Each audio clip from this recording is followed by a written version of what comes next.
Welcome to Built-In Boost, the podcast that takes you behind the scenes at the DDS companies, where we're laying the foundation for tomorrow's infrastructure. In each episode, we bring you the real stories from the people who make it all happen, honoring everyone from the field to the front office. Join us as we explore their journeys, uncover the lessons they've learned, and show you how to build a rewarding career in the civil construction industry. If you're ready to learn from those who've built their success from the ground up, you're in the right place. Let's get started.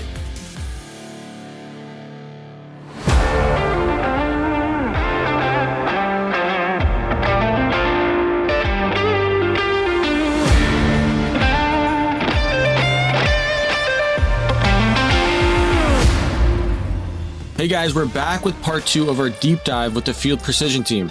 Cruz Gonzalez, Mark Todd Wiggins, and Matt Peterson. Host Mark Payne guides this conversation with the OQ and training experts behind mobile operator qualification evaluations, hands-on safety training, and mentorship for the natural gas crews nationwide.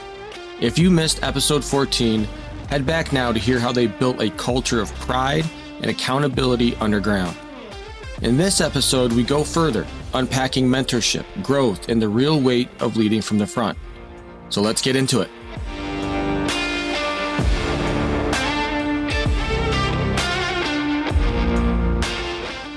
For me, last year, DDS held their leadership summit, and it was kind of a first ever event, and it was a level set, basically. It was a way for us to get in touch with everybody and talk through, hey, this is, these are our core values. These are the things that we're doing. This is kind of how these leaders all think. Get them all in the same room at the same time and talk through things. And a lot of the planning leading up to that, it was an interesting thought process, because what I was doing is I was looking at it as, I'm very fortunate. I get to talk to those new laborers, the brand new hires, day 1, day 2. I was able to get in touch with them and actually go to work with them and bring them on board. But I was also talking to the guys that had been there for years. I was talking to everybody from each part of the business. Didn't matter if it was a gas guy or a civil guy or a telecom guy or an energy services guy, even some of the engineers. I would get to work with all of them. Everybody from the guy just starting to the president of the company and the VPs and the guys that are running the divisions. I wanted to give that access to everybody. And that was the preface behind that whole thing. Having that access, I guess, and where I'm trying to drive with this is having that access to all those folks and all those different levels of experiences. It really changes your perspective. I kind of wondered what your thoughts were on that. And I preach this to every crew I visited here in Boston so far. Before I leave, I tell them, I don't care if you've been here 1 week or 50 years, because that's always a conflict on the crews, or they're scared to speak up about anything that may be unsafe, and that's not educated and talked about enough.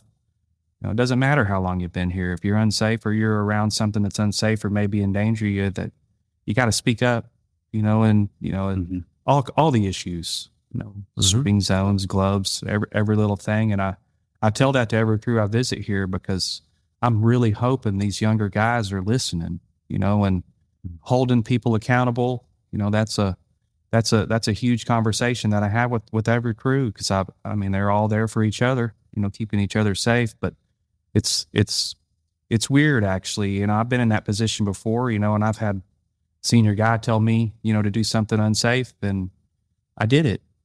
Yeah. Luckily, I didn't get hurt, because right. He told me to do that. I'm doing that. I didn't know any better, and that's something that I always try to preach. You got to stand up for yourself.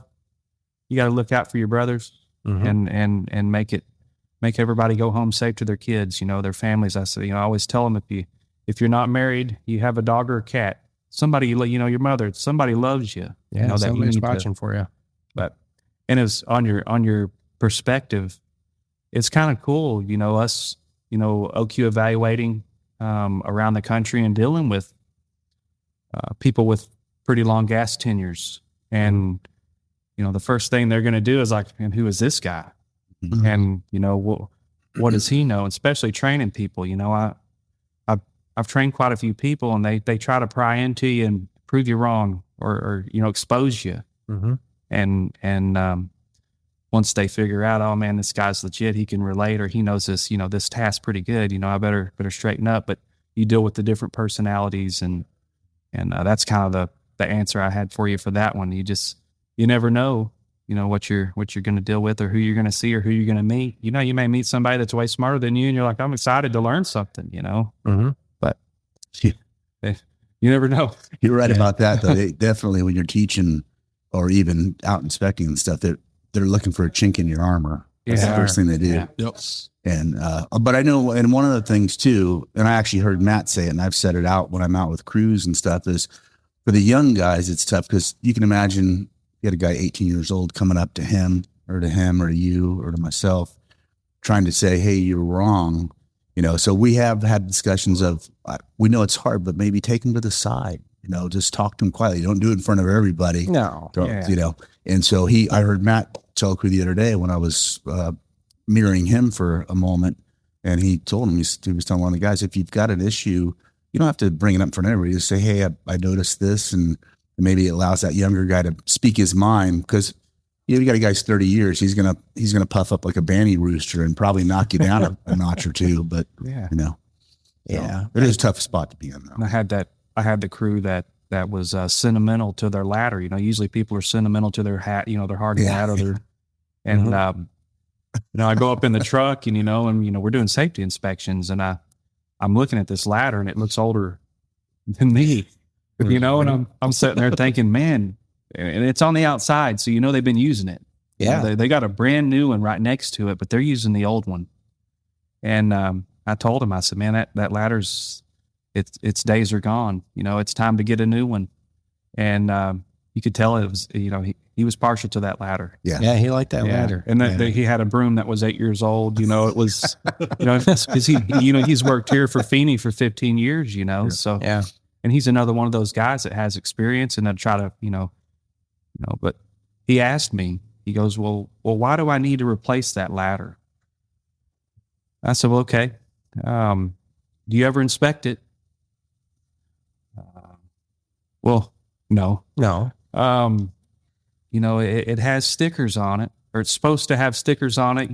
This ladder has 10 years ago, right? Yeah, it's older than that. This is an antique ladder. But I said, it's got requirements it has to meet: weight ratings, pitch ratings. It's not compliant. And it's too easy for the gas company to come out here and see that, and it's just not worth it. And straight up told me, he goes, if you wouldn't have told me the reasons why I had to get rid of that ladder, I wasn't getting rid of that ladder. Mm-hmm. But since you told me, I'm getting a new ladder. And by golly, I showed up today and he had a brand new ladder. Good. So That's awesome. But I said, I don't care what you do with that ladder. It can't be on this truck, and we can't be using it. But he had a new ladder. That's great. And that's where the consistency's coming in that we're Yeah. trying to establish when we're doing our inspections, is being consistent with the crews. We talk to each other on the phone and stuff too. Yeah. But I talked to him today about a ladder, actually. Mm-hmm. So Yeah. There's some of that stuff people do get really, really, really sentimental about. The hard hat usually is the big one with all the stickers on it and everything. And okay, so full disclosure, I'm a little sentimental about my hard hat too. I've got a brand new shiny one in the truck. Yeah. I do. But you know what? When we went to this recruiting event, we were doing a live dig. We had an electric mini excavator inside, and we're digging with these high school kids. I couldn't wear the shiny one. I just couldn't. I broke out the shiny vest because that looked a little bit better, but the shiny hard hat, I just couldn't do it. But it's one of those things. Guys do get sentimental about it. We had a change in hard hats. Yeah. For one of our customers, and you would think that I was taking their dog. That's what you would think, guys. You come on, Probably You can't wear smelled that. wonderful. Oh yeah. No, it was something else. And of course, the hard hat the customer wanted was the new style, like the bicycle helmet hard hat. So the first couple of months, a lot of consternation. Everybody's like, no, we don't have to wear this thing. This looks stupid. I don't want to wear this. Guys, just, you've got to. You don't have a choice. This is a major civil project. You need to do this. And I was getting it from the telecom guys too. After a few months, like by the end of the summer, hey, do you have another one of those nice hard hats? Or which one's the nice one? Well, the new one that you gave me, that thing is really light. I like that. Or, hey, do you have a brim for that? Because I've been wearing that all summer long and I really like it. And I want the, So again, sometimes the why, it does beat them up a little bit. Yeah. You know, Did you know it had an expiration? yeah. Yeah. Did you know that hard hat was old and brittle and something hits it, it's just going to shatter? Right. We have our hard hats that we use are, carbon fiber, with the brims, and the We get a lot of vent compliments on holes, those. and everybody here at Feeney wants one of those. Oh, I bet they do. And really, they it kind of made me think a little bit about, sharing that, because they love the gray Feeney hat, but they do want the side, the brim, Yeah. and for the sun, and they had a reason. So, I was like, Yeah. okay, And we're full brim at DDS. yeah. Outside of those new style hard hats for those other projects. But Yeah. we roll like that. And when I came to Feeney, I don't know if it's just I don't know the reason behind it. I haven't figured that out yet. So it's still kind of new to me. Somebody's got to have a good reason for it. Oh, I'm sure. It's got to, I don't Well, The yeah, we get a lot earmuffs of and compliments stuff, on those I'm hard sure. hats. Oh my gosh, where'd you get that? That's a hard hat. I said, well, it's just dipped. It's not real carbon. Yeah, it looks like it. Amazon It's cool. special. Yep. But Still. I mean, it works, and they, the Feeney crews out there, they tell us everything, what they want, what they're not getting. I met a guy in worship. I don't want to screw this up. I'll try to leave the slang off. What's the I'm trying to bring back that. I'm trying to figure out the Irish or the twang. It's a mix. There's a different twang for sure. Yeah, but no, that crew out there really kind of opened my eyes up a little bit about, because like I said, we've been seeing top-notch crews all across Feeney. I mean, it's and I tell those guys that I was like, man, Eversource doesn't really understand and know how good they got it. Let's go a few states over and we'll show you, some real stuff. That'll really make your head People, itch. we've seen some stuff out there. Yeah, not following the standards, or you show up to a job site and they're, it's a normal thing for them to be down. Well, the plumber's here, he's already got the 12-foot hole dug. There's the gas line. Let's tap it. Yeah, just run let's right just in there. jump Right? in there and get it. Or leaks, failures. We could go on and on all day about that too. But yeah, from what we've gathered here, I'm super impressed.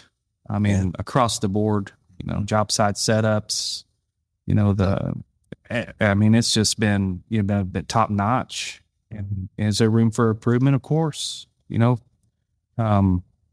I see that, foreman leadership.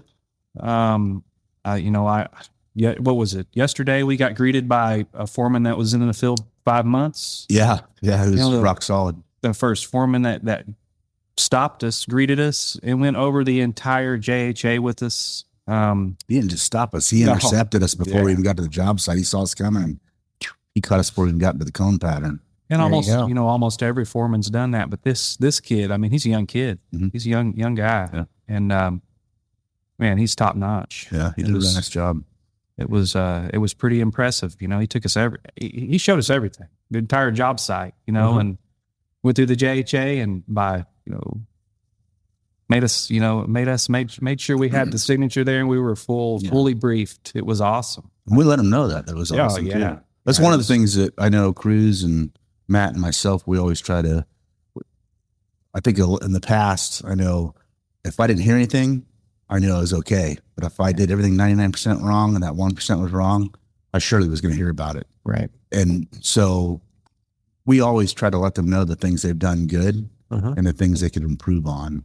That way it's not just going out there and rubbing their noses in dog crap, you know? Right. Because you can't do that. You're going to ruin them, you know, especially these young guys or young guys or gals. You got to let them know, hey, you've done really, really well on this, but there's room for improvement on these areas here. And when we come back next time, we'll look at everything again and see if there's something else we need to adjust. And that's why we're here. Yeah, man. We all want to be part of something, you know, and that appreciation, recognition sometimes it's better than a raise. You know, some people want to be a part of something. Ask anybody out there, you know, it's how you made them feel that makes the difference, or their loyalty to, you know, to your company or any company out there. Yeah. It's huge. We see it all the time, you know, just, and give them a hat or something, you know, just something out there, or their supervisor, immediate supervisor, you know, going out there, like, and, you know, just, and that goes such a long way. And especially in this day and age, you know, with this younger generation. It really does. Yeah. It really does. Majority, I'd probably say 70% of the crews we're visiting, all the guys are young. I mean, they're really young, and, you know, they're putting their time in, you know, and it was awesome. And the foreman's here legit. They're legit.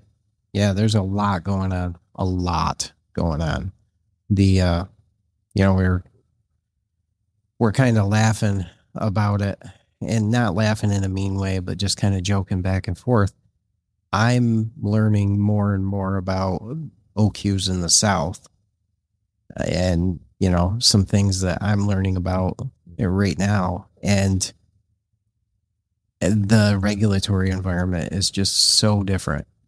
Wild, Wild West. Yeah. And up here, and I say up here, it's literally from west and east. Yeah. Even though it's like south, it's just like Wild Wild West. Yeah. From Buffalo to Boston, between, you know, New York State and here, it's legit. Like, there are some real serious consequences for not, you know, following the OQ plans exactly to the letter, and, you know, processes for testing and processes for everything. And it's, like I said, it's not that they don't exist. They're just so different. It's such a different feel all the way across. So again, it kind of goes back to some of that perspective piece and things like that. Yeah. For me right now, I'm looking at, let's see, 3, 4, 5, 6, like 7 or 8 different OQ plans right now across all of our businesses right here in the North. And I can't imagine what it's like for you guys to go from one to another to another. That's a challenge that I don't know if a lot of people could shoulder.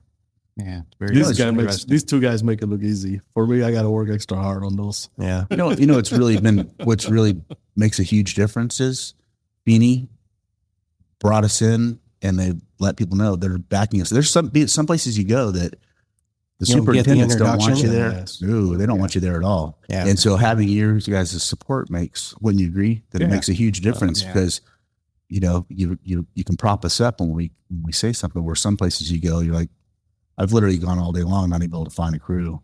And you call the superintendent, like, oh, they must have gone somewhere else, or they went home, or, you know, so they're kind of playing the game. Yeah. So you guys have been really supportive, and that makes us better too. Yeah. I run into quite a few of your supervisors almost daily. They're out there, man, with their crews. Good. On the crews that I see, even like one of the little bit about the supervisor. I can't think of his name right now. Super heavy Irish accent, but probably describes everybody. I know exactly who you're talking about. Great guy, man. And I've seen on 2 different job sites already, you know. Good. Great guy. Hey, how's it going? You know, just welcoming, man. And it's, man, just mind boggling how welcoming everybody has been here with us, you know. and they're, thankful that, third parties coming out here to another set of eyeballs to see what's going on out here and give us some feedback, Right. and they do appreciate the little bit of experience that, the experience that we have out there too, and they kind of talk to us about, this and that. And, it's been great. It's been a really great positive experience. I think for all of us. Well, that's really hopefully good. we get some, you guys get some feedback from those guys out there too in the field, that will be. Yeah. I can't wait. I can't wait to hear what they have to say. We're planning a pretty heavy annuals schedule all the way across. And I know that that's going to kind of put a date stamp on this conversation, but that's a large part of our year, especially with, snow and ice and everything else going on. In DDS, we have the actual annuals that roll all the way across the state. Second week in January, we start and we roll all the way back across. It's 2 months of intense, the entire training team is on the road. That's the training team's June and July.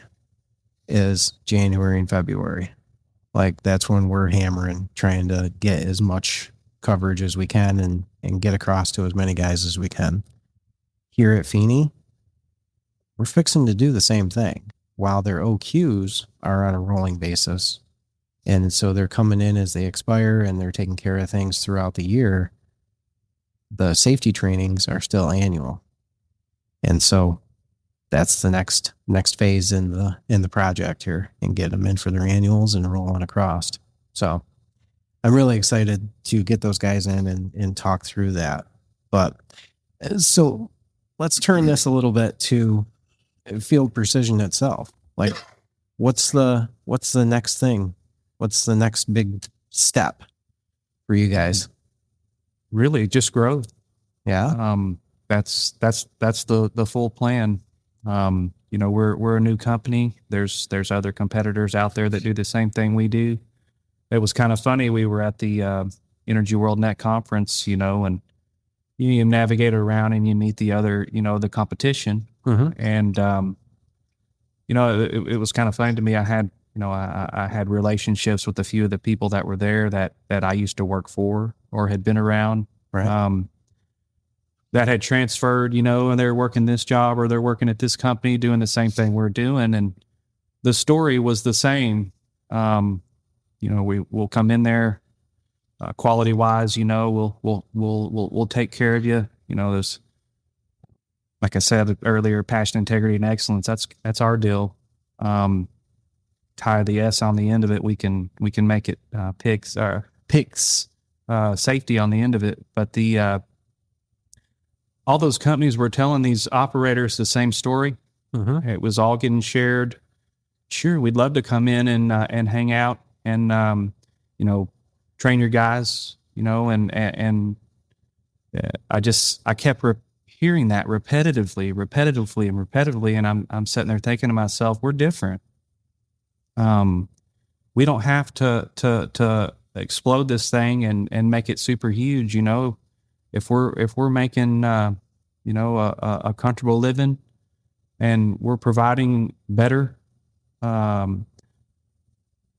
everything, quality, training, that's what it's all about, and developing companies and bringing companies in and signing contracts and doing things that would take our company to the next level, and really what we're about is expanding, of course, but expanding with the right people, and growing this thing to where it's a legit business. And when people call us, they know, for anything, inspections, OQ, that we're coming in to do the best job that's really can be done, because we've got the guys, we've got the technology, we've got the knowledge. We're not just coming in, giving you a certificate, and kicking you out the door.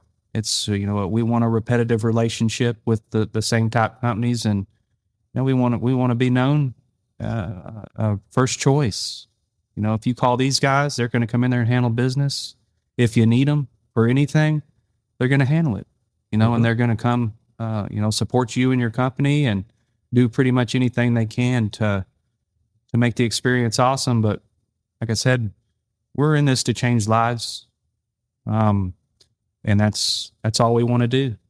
No. And that taking this to the next level, is, thank you to Arterra, and then believing in us.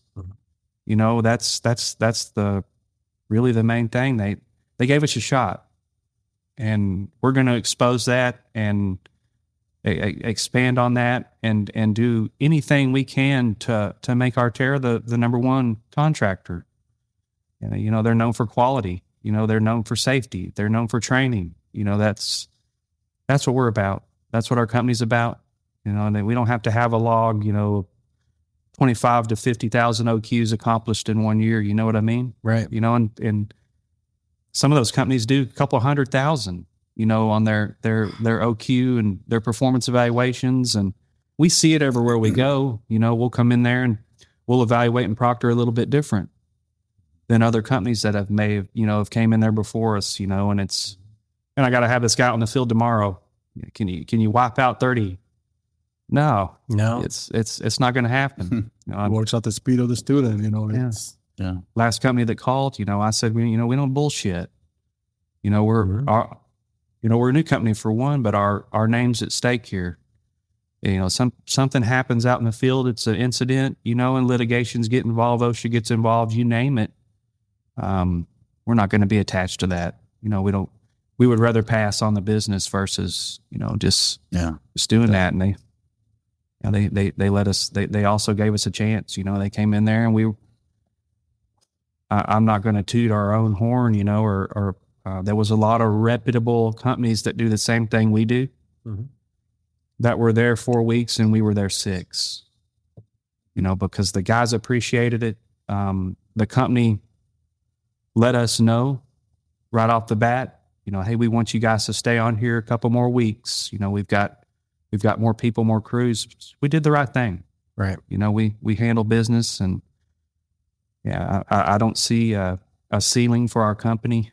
It's basically, sky's the limit to our abilities and our manpower, but it's going to do nothing but expand and get better. And, I could go on and on about that too. Well, that's okay. Well, I mean, we're here to not, we want competent people. We don't want to be qualified. Anybody can be qualified and not know what they're doing. You want to have somebody who's competent in the tasks that they're doing. I've seen a lot of people who've been qualified and they don't know what they're doing. So there's a big difference between being qualified and being competent in what you're qualified in. And that's one of the things we strive for. And I agree. I think that that's really important, from the contractor standpoint, having guys that are competent in what they're doing. You know what? If it takes you an extra 5 minutes, if it takes you an extra day, it's fine. As long as the work that you're putting in, you're willing to sign off on, and it's good to go. The customer is going to come out and do redigs on our stuff. We know that. Yeah. And it doesn't matter if it's out here or back in Rochester or where. We know that. We know that they're doing QA/QC checks. We know that they're going around behind us. But it extends even beyond QA/QC. It's, hey, we touched this gas line in front of this house. Am I comfortable having my family sleep there tonight? Exactly. And if the answer is yes, if you're good with that, all right, good to go. If the answer is no, or, well, I don't know, we got something to do. We got some work there. Yeah, it's really unfortunate that, we all have experiences with this, because we've been to companies that don't take care of the business, don't take care of the people, and it's a numbers game. I have a bit of experience in the past with, dealing with the budgets, and the numbers, and there's so many companies out there cutting corners, and they're risking people's lives, and that's, it's just not worth it. It's not worth it. Us as a company going out there and trying to do the right thing and having that battle with, hey, I got to get these guys out tomorrow. It's not liability wise, it's not worth it for one, but it's crazy to me that it's that way in our industry, right. With the risks. Yeah, You know, there's and, so much Especially risk. scrutinized as our industry is, that people are still willing to take a chance to cut a corner, to Yeah, save time and get people out there into the field fast. That's a big problem that we see. It's young, guys out there that are not necessarily ready to be running a crew or being, pipe fitters out there, fusers, that they, the training, because obviously companies grow fast, and that's part of the business. I mean, that's going to happen, but sometimes, the organic growth is better, than just the fast growth, and that kills a lot of.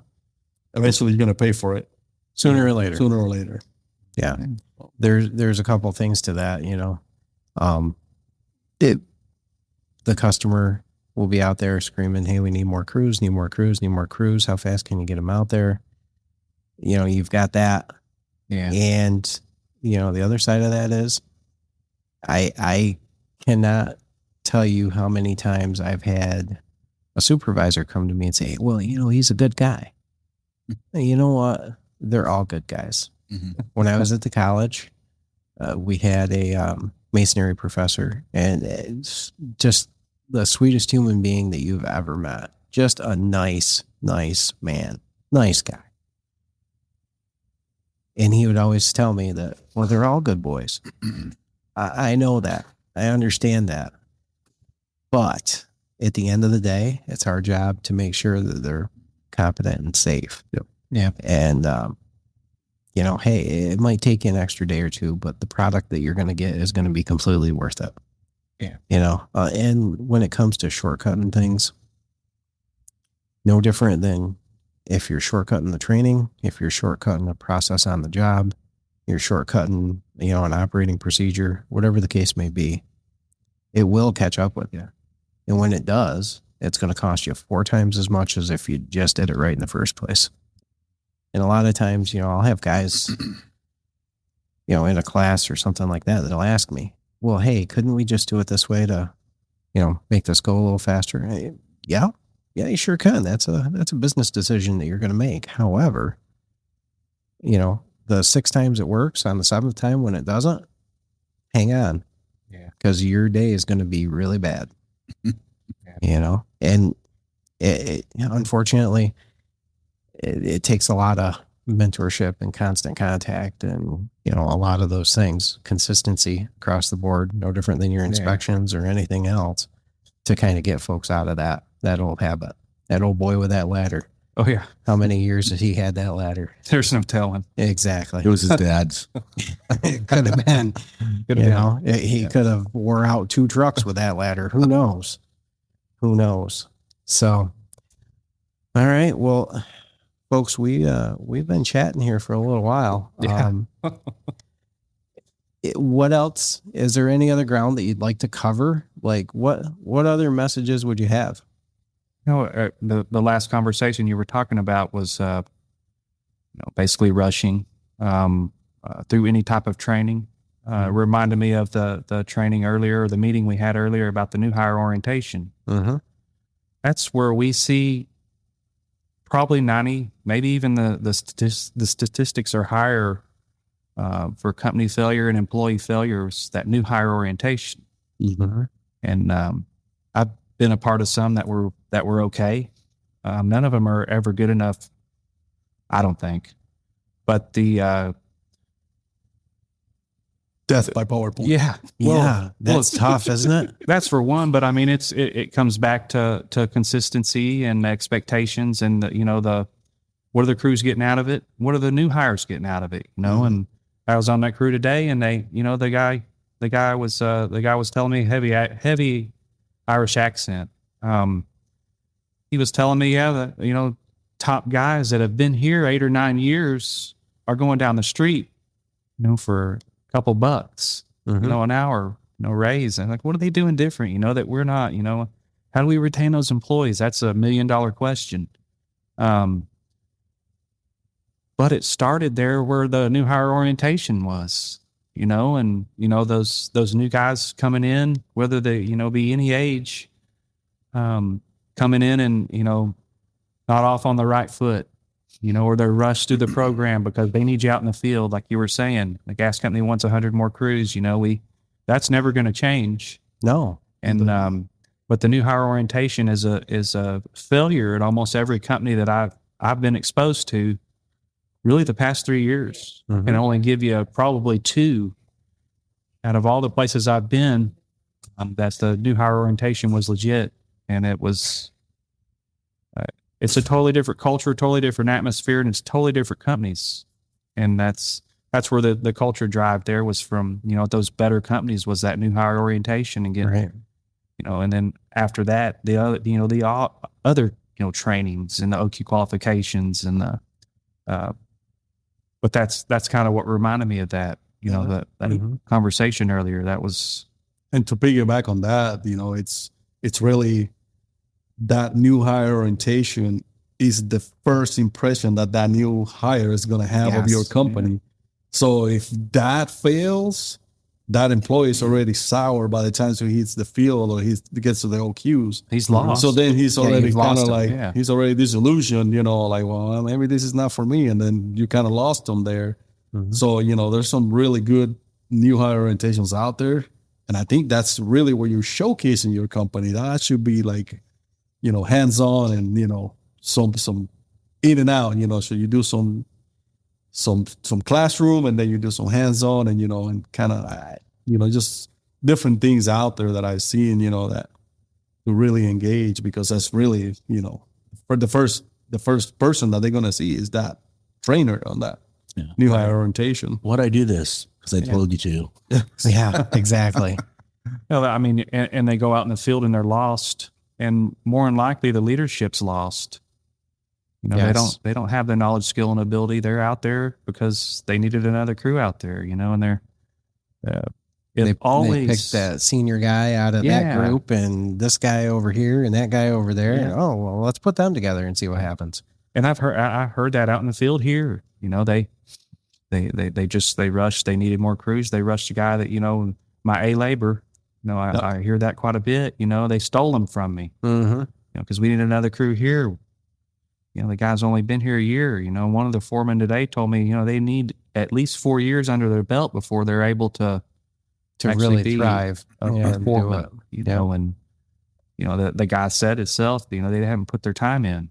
Mhm. And they haven't been exposed to issues, and unfortunately that's the way I learned when I got into this industry, and You're here. it was a failure, like I said, I've learned off mistakes, some bad mistakes, that's developed me as a person, inspector, a trainer, you name it, but that's molded me into the person I am now.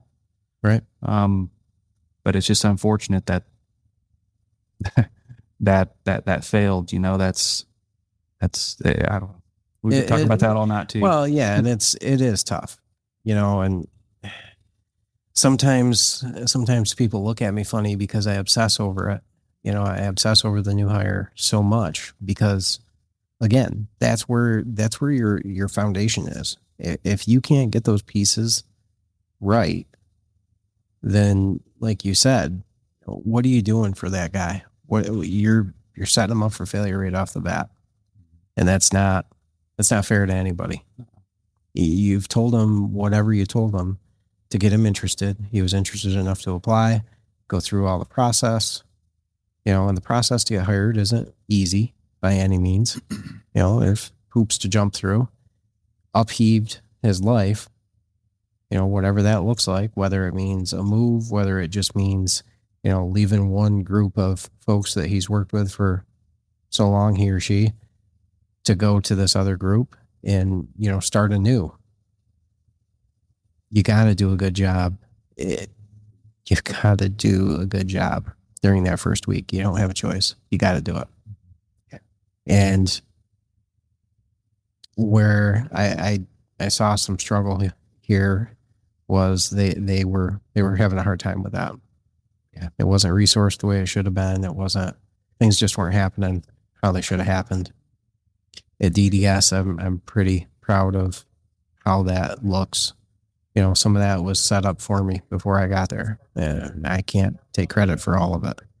but having management that backs it, having, supervision, understand it, setting up some guide rails, setting up, hey, this is how we're going to roll, and understanding that and kind of having that standard operating procedure.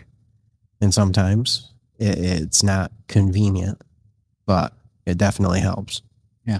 Retention is a lot better than it ever used to be. Yeah. And that's one of the keys that I credit towards that. Yeah. One of the, I think Todd asked, and, another thing, to wonder I get any inspections done because I talk a lot when I'm out there, but I always ask the foreman if he includes the people, the people in the job briefing, and I haven't got a yes response yet, and that's definitely something that needs to be implemented in the new hire orientation and into a supervisor level foreman training. Yeah, I agree. That's and it's always, I remember being on the first time it actually ever happened was down on Fort Hood, and I could preach it all day long, and when you leave there, you just hope they do it. But I've only been across one crew, and I've seen a lot of crews that involved the whole team, the whole crew in the job briefing. And how do you expect one person to see all those hazards? It's not possible. Right. And that's I always say you got a crew of 6. That's 12 eyes. They're going to see things differently. They're going to react to AOCs differently. They're gonna document AOCs differently. So why wouldn't you include that? And it's so huge, and that's another area. I wish I had done in the past with my crews personally. I'm like, man, I've been filling these job briefings out for years. We call them JHAs, but it's the same. I never, back in the day, I wish I could go back in time now and use my crews as a resource to help me fill it out. Right. Or hell, designate, my A labor or my, a rotation to where these guys are getting familiar with it. They're identifying hazards and they actually understand, what an AOC is and how to react to it, because it's on every OQ they take. Yep. That question is, but it's that has to be included in any type of new hire training or training in general. Yeah, I agree. And involvement. That involvement from the crew in getting the buy-in, whether it's a crew of new hires or whether it's a crew of, guys that have been doing this for a while. I mean, we recently filmed with BuildWit Training out at our Widener Road facility in Rochester. We had an excavator there. We had filmed, down in the ditch. We had Reed tooling there, so we had a lot of people that were unfamiliar with our site, unfamiliar with our procedures, policies, and how we were going to do things. That job briefing was, old me probably would have looked at that like, that's probably overkill for what we're doing here. Yeah. But after seeing it in action for the number of years that I've been here, I'm kind of turned a page on it. And it was something that it flowed. It worked really well. Everybody appreciated it. Hey, this is the process. This is what we're doing. Everybody fell right in line. No problem at all. We went through the job brief and got everybody oriented, and we were good to go for the day. And it was really cool. I 10 out of 10 would recommend involving everybody. The camera crews, they needed to, give us feedback. They're not used to being around equipment. Their equipment's a camera or a drone or something like that. Yeah. So they're not always used to being on job sites, especially around utilities or anything else. We had squeeze off tools. We had guillotines. We had, some of these larger tools. Like we had a huge squeeze off that we had to actually set in with an excavator. So it was a good sized bear hug squeeze off. And just getting the film crew. So, hey, guys, this is going to be a suspended load. You need to be back out of the way. Yes, I know it's a really cool shot to get the camera in under it while it's spinning around and the sun's behind it. But, hey, we're going to stay back out of the way. If you want to put the camera on a stick, go for it. Yeah. But let's not put a body in there, And I will have to compliment Feeney Artera on their job briefing. It's excellent. I've always been no iPad for JHAs because you lose engagement. And I understand the need for the iPad to capture all that information and data. But I have been super impressed on the Feeney job briefing. Yeah. It's been legit, and I've made tons of those things in the past, and redid this, oh, what do you guys want? And you go out to the crews, you say, hey man, how can we make this better? You're asking the people that are using it out in the field how we can improve this. And I'll have to compliment Feeney on Operator, that format, capturing, those, the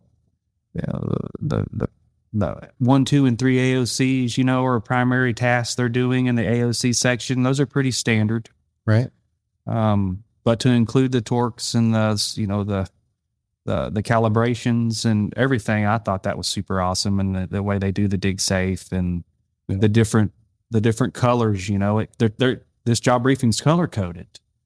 Like I said, I've made a ton of these things and used them for years, and I've never thought about that. I'm like, dang, we can actually keep up with our calibrations now because it's color coded. Yeah. Yep. That's so awesome, man. And that's so simple, and I'm sitting there thinking, man, We just got to get them to actually Do it with check crew. the fire extinguisher on the first of the month. Yeah, right.